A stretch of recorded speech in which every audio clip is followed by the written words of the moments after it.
Selamat berjumpa kembali dalam layanan audio Sahabat Seperjalanan. Hari ini adalah hari Selasa 4 Maret 2025. Tema renungan saat teduh kita dengan judul Pembunuh Hendak Dibunuh. Firman Tuhan terambil dalam Kisah Rasul 9 ayat 19b sampai dengan ayat yang ke-23.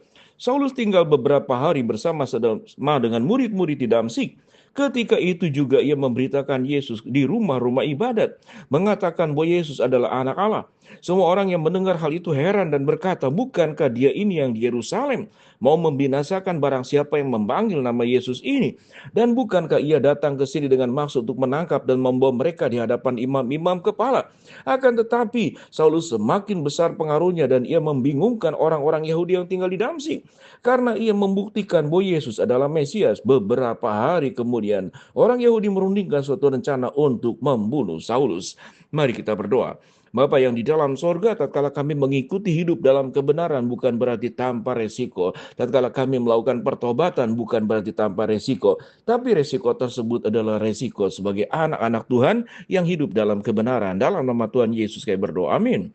Shalom sahabat seperjalanannya dikasih Tuhan. Pembunuh yang hendak dibunuh. Apa yang dimaksud dengan pembunuh yang hendak dibunuh? Kita tahu dengan jelas. Saulus sudah membunuh sekian banyak orang, walaupun di dalam Alkitab hanya dicatat beberapa orang. Dalam izin dia, mungkin dia tidak langsung dengan tangannya, tapi dia berencana memakai tangan orang lain untuk membunuh murid-murid Yesus yang berada di jalan lurus.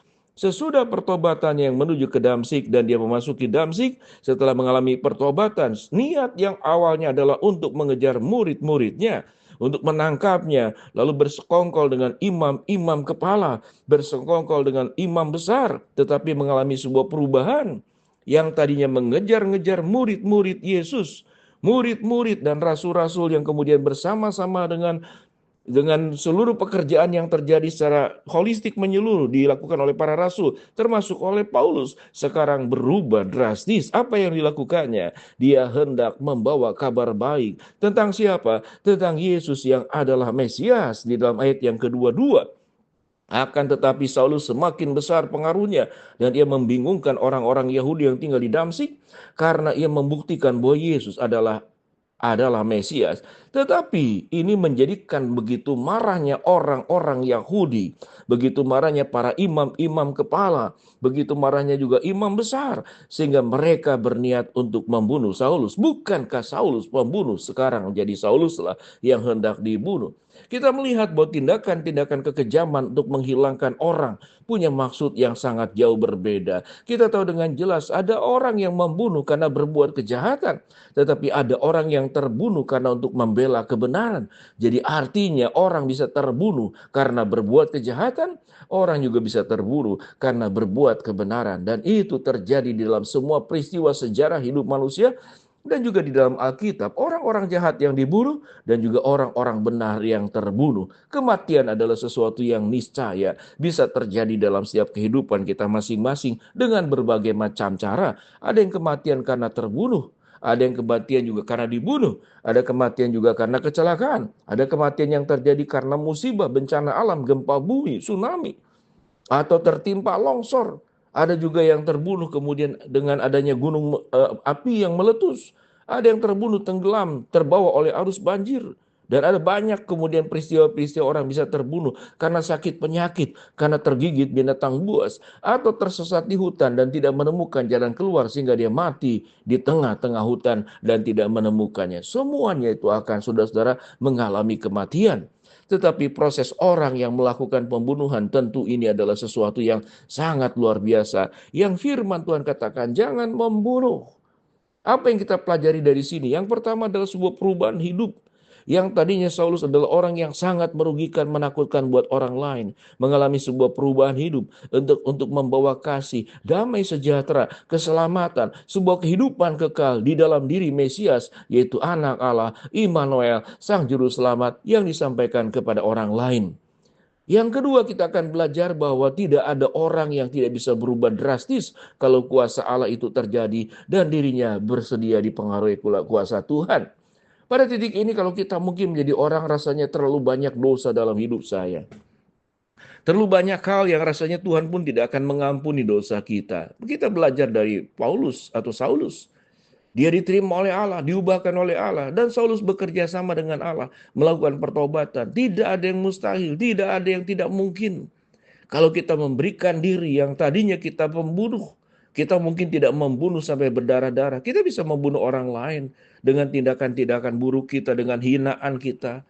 Dan kalau kita berkuasa, kita menekan orang lemah sampai benar-benar mati kelaparan. Kita bisa kemudian memfitnah orang dengan mulut, kita bisa membunuh orang lain. Karena dikatakan sebuah pengkhianatan itu lebih kejam daripada pembunuhan. Itu istilah yang benar-benar. Kita bisa menjadi pembunuh berdarah dingin.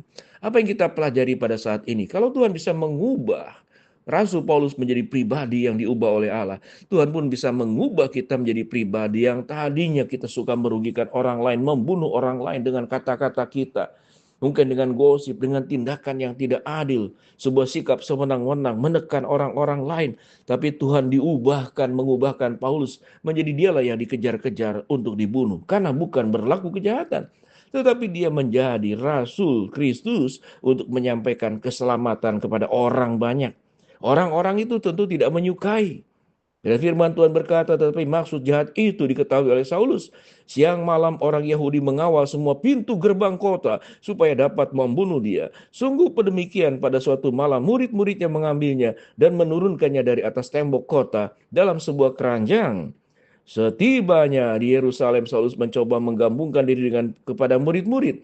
Tetapi semuanya takut kepadanya karena mereka tidak dapat percaya bahwa ia adalah seorang murid. Tetapi Barnabas menerima dia dan membawa dia kepada rasul-rasul, menceritakan kepada mereka bagaimana Saulus melihat Tuhan di tengah jalan dan bahwa Tuhan berbicara dengan dia dan bagaimana keberaniannya mengajar di Damsyik dengan nama Yesus. Dan Saulus tetap bersama-sama dengan mereka di Yerusalem. Dan dengan keberaniannya mengajar dalam nama Tuhan. Ia juga berbicara bersoal jawab dengan orang-orang Yahudi yang berbahasa Yunani. Tetapi mereka itu berusaha untuk membunuh dia. Akan tetapi setelah itu diketahui oleh saudara-saudara anggota jemaat, mereka membawa dia ke Kaisarea. Dan dari situ yang membawa ke Tarsus. Selama beberapa waktu jemaat seluruh Yudea, Galilea, Samaria berada dalam keadaan damai. Bahwa jemaat itu dibangun dan hidup dalam takut akan Tuhan. Jumlahnya makin bertambah besar oleh pertolongan dan penghiburan Roh Kudus. Tuhan mengubahkan Paulus yang tadinya pembunuh, sekarang mau dibunuh karena hidup dalam kebenaran. Sahabat seperjalanan, kematian adalah sesuatu keniscayaan. Biarlah kita menjadi orang yang selama hidup itu tidak membawa kematian kepada orang-orang sekitar kita. Menciptakan keputusasaan, menteror orang, menekan orang, itu adalah tindakan-tindakan masuk dalam kategori membunuh. Membunuh semangat, membunuh harapan, membunuh rasa damai, lalu diubah dengan ketakutan. Tapi kita menjadi orang-orang yang membawa kabar baik, tidak lagi sebagai pembunuh, tapi pembawa damai, pembawa kehidupan, menyampaikan tentang siapa Yesus yang adalah kebangkitan dan hidup dan kebenaran dan jalan yang disampaikan kepada orang banyak. Sahabat seperjalanan, jadilah pribadi yang mengalami perubahan dan pertobatan, sehingga kita diubahkan oleh Allah menjadi orang-orang yang baik, menjadi orang-orang yang membawa kasih, menjadi orang-orang yang senantiasa memberitakan Sang Mesias, Sang Immanuel, ya Tuhan yang menyertai kita, menyelamatkan dan mengasihi kita. Mari kita berdoa. Bapa dalam surga, terima kasih buat kebenaran firman yang kami pelajari. Kami mau berdoa buat sahabat perjalanan yang sakit, Tuhan jamah sembuhkan. Sahabat perjalanan yang sedang menghadapi masalah, Tuhan bukakan jalan. Sahabat perjalanan yang sedang berdoa, Tuhan akan kabulkan dengan waktu dan rencana Tuhan yang terbaik. Dalam nama Tuhan Yesus kami berdoa. Amin.